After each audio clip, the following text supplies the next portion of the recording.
आशा करता हूँ आप सब बहुत अच्छे होंगे। मेरा नाम है सिद्धांत अग्निहोत्री। स्टडी ग्लोस पे आपका बहुत बहुत स्वागत है। इजराइल का ईरान पर दूसरा बहुत बड़ा हमला दोस्तों, और ये परसों जो एस्केलेशन शुरू हुआ था, पहले इजराइल ने ईरान पर हमला किया, नतान्स फैसिलिटी जो इनकी बहुत बड़ी न्यूक्लियर फैसिलिटी है उसको मारा। उसके बाद ईरान ने जो हमला किया है, पहले 100 ड्रोन्स मारे और उसके बाद मिसाइलें मार दी, और इजराइल को तगड़ी कैजुअलिटी हुई है दोस्तों। वीजमैन इंस्टीट्यूट जो इनका, क्योंकि ईरान के साइंटिस्ट मारे थे, 78 लोग मारे गए थे जिसमें 6-7 साइंटिस्ट भी थे, तो वीजमैन इंस्टीट्यूट पर हमला किया। बातयाम जो कि हाई कैजुअलिटी एरिया माना जा रहा है इजराइल का, तो ईरान का जो हमला हुआ है अभी तक उसमें बताया जा रहा है कि 7 से 8 लोग मारे गए और 125 घायल हैं। यह आंकड़ा बढ़ सकता है, हालांकि अभी जो डेथ टोल है दैट इज नॉट आउट। तो एक तरीके से जो इजराइल पर हमला किया है यहाँ पे ईरान ने, वो तगड़ा किया है। और अब ये ऑफिशियल्स बोल रहे हैं ये दिन नहीं, ये हफ्तों तक हमले चलेंगे। चालुक्य और पल्लव जब लड़ते थे ना, तो 200 साल तक लड़े हैं वो।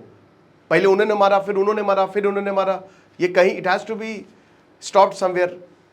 और यहाँ दोस्तों जो ईरान का हमला हुआ उसमें 4 पैलेस्टीनियन औरतें भी मारी गई हैं। तो हमला नाम देके तो होता नहीं है। और इजराइल ने फिर अब दोबारा से पलटवार किया, और ये और भीषण हमला है। 200 एयरक्राफ्ट इजराइल ने पिछली बार यूज किए थे, मोसाद एक्टिव थे ग्राउंड पे। अब ये बता रहे हैं कि ग्राउंड पे हम हमला करेंगे, एयर से हमला करेंगे, समुद्र से हमला करेंगे। और उधर ईरान जो है उसने जब पलटवार किया तो उसने भी तगड़ा पलटवार किया। युद्ध भीषण हो गया है दोस्तों, क्योंकि अभी जो इजराइल का हमला है उसमें ऑयल डिपो तक को टारगेट किया गया है। जो सबसे बड़ी ऑयल फील्ड है, नेचुरल गैस और ऑयल फील्ड है, उसको टारगेट किया है यहाँ पे। ये चीज़ है। तो अभी कैजुअलिटी की रिपोर्ट आ रही है, अभी देखेंगे जब पिक्चर साफ होती है। फिलहाल जो इनके डिफेंस मिनिस्टर है काद्स, वो कह रहे हैं कि तेहरान इज बर्निंग, तेहरान जल रहा है। बाकी आप आज आखिरी दिन है तो हम फाइनली ये नीति 70 कूपन कोड ऑफ कर देंगे। तो चाणक्य नीति का शानदार कोर्स आप अवेल कर सकते हैं, डिस्क्रिप्शन कमेंट बॉक्स में लिंक दिया है। तो आपको पता है कि ये जो हमला हुआ है, ठीक है, और सीधा इजराइल ईरान युद्ध में आ गए हैं। हुतीस के ऑफिशियल्स, यहाँ पे इजराइल ने हुतीस पर भी हमला किया है। इन सब का एक हायरार्कियल स्ट्रक्चर है, ठीक है, इनका हायरार्कियल स्ट्रक्चर है। हायरार्कियल स्ट्रक्चर क्या कि अगर आप लीडर को मारोगे ना, तो इनकी जो संस्था है, जो ऑर्गेनाइजेशन है, वो काफ़ी कमज़ोर हो जाएगी। हमास के टॉप लीडर्स को मारा तो उनकी ऑर्गेनाइजेशन कमज़ोर हो गई। तो ये हमेशा टॉप ऑफिशियल्स को मारते हैं। तो इजराइल ने जो हमला, एक और हमला किया है, हुतीस पर कर दिया है। ओके, पूरी दुनिया इस समय चिंतित है। भारत ने अभी एससीओ, जो चाइना बैक्ड एससीओ, उन्होंने इजराइल के एक्शन को कंडेम किया। भारत ने बोला कि हमको अपने में मत जोड़िए, हम इससे दूर हैं। तो भाई देखो, इजराइल ने भारत का सपोर्ट किया था, और अब ईरान से भी भारत के रिश्ते बहुत अच्छे हैं। तो इजराइल का जो सपोर्ट हुआ था, तो यहाँ पे भारत को भी अब पे बैक तो करना ही पड़ेगा। लेकिन भारत पीस कहता है कि नहीं भैया, पीस होना चाहिए, डी एस्केलेशन होना चाहिए।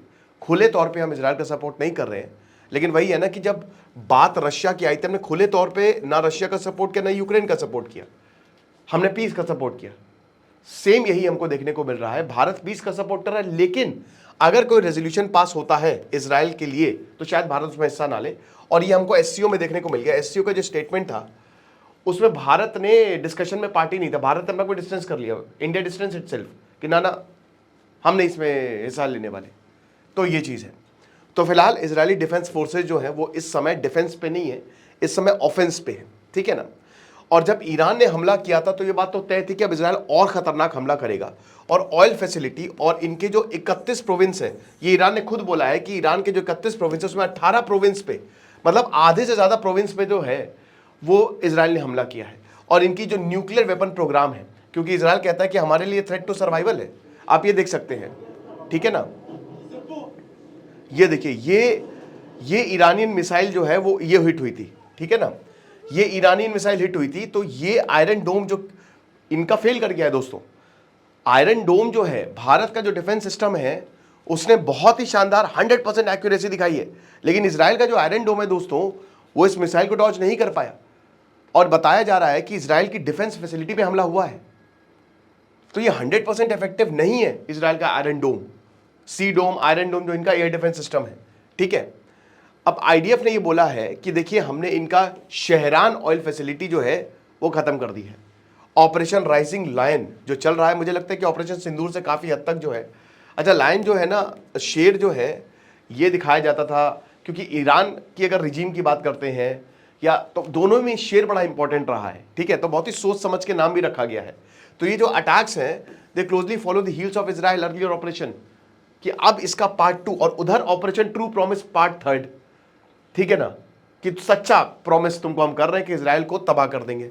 ओके, तो नतांज से लेकर इनकी जो यहां पे सबसे बड़ी गैस फील्ड है दुनिया की, जहां पे इजराइल ने हमला किया है, सबसे बड़ी गैस फील्ड, ऑलरेडी डिसरप्शंस शुरू हो चुके हैं। तेल के दाम बहुत ज्यादा बढ़ सकते हैं क्योंकि पूरा गल्फ रीजन जो है ये सैंडविच्ड है इजराइल और ईरान के बीच में, और अगर ऐसा होता है तो बहुत ज्यादा दिक्कत हो सकती है, तेल और गैस के दाम काफी ज्यादा बढ़ सकते हैं। और ये अभी तक सबसे बड़ा मिलिट्री एक्शन है ईरान के खिलाफ। ईरान और इजराइल कभी भी आमने सामने नहीं आए डायरेक्ट, लेकिन ये सीधा आमने सामने है।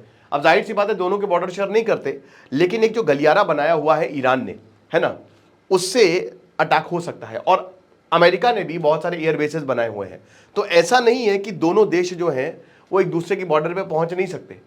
हो सकता है इजराइल अब पैराट्रूपर्स उतार दे, यू नेवर नो, ये चीज़ है। तो आईडीएफ का यही था कि हमने जो सीरीज ऑफ स्ट्राइक्स किए तेहरान में, इसमें इनके न्यूक्लियर वेपन प्रोजेक्ट को टारगेट किया है और इनके जो डिफेंस हेडक्वार्टर है इसको टारगेट किया है, ठीक है। उसके बाद एडिशनल टारगेट में इनकी जो न्यूक्लियर वेपन को जहाँ से ऑब्टेन करेंगे, जो इनके सेंट्रीफ्यूज हैं, उनको टारगेट किया है। तो हमने अपने न्यूक्लियर ऑब्जेक्टिव मतलब हमने उसको अचीव कर लिया।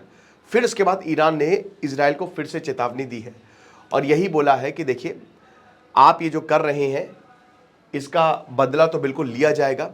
मिसाइल्स जो हैं वो हमारी फैसिलिटी पे आपने मारे हैं, अगर इजरायली एग्रेशन ऐसे ही कंटिन्यू होता है तो हम और मिसाइल मारेंगे, हम रुकेंगे नहीं।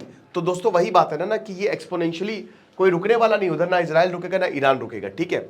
अब उसके बाद Israel fire and rescue service ने ये बोला है कि हाँ रेजिडेंशियल स्ट्रक्चर हिट हुआ, वो तो आपने देखा, आयरन डोम मचा नहीं पाया, तो बिल्कुल सही बात है। कुछ इंसिडेंट ऐसे हैं रिपोर्ट किए गए हैं जहां पे कमांड सेंट्रल जो कोस्टल और नॉर्दर्न डिस्ट्रिक्ट में है, सीधा घरों पे हमला हुआ, सीधा घरों पे स्ट्राइक्स हुई हैं। बहुत मिसाइलें मारी है दोस्तों ईरान ने भी, और ड्रोन्स मारे हैं, ये चीज है। तो अब इजराइल ने ये ठानी थी कि हम इसके बाद दोबारा हमला करेंगे, लेकिन पूरी दुनिया इस समय डरी हुई है दोस्तों। और सबसे बड़ी बात जो छठी बात वो होने वाली थी ना ओमान में, वो कैंसिल हो गई है। अमेरिका और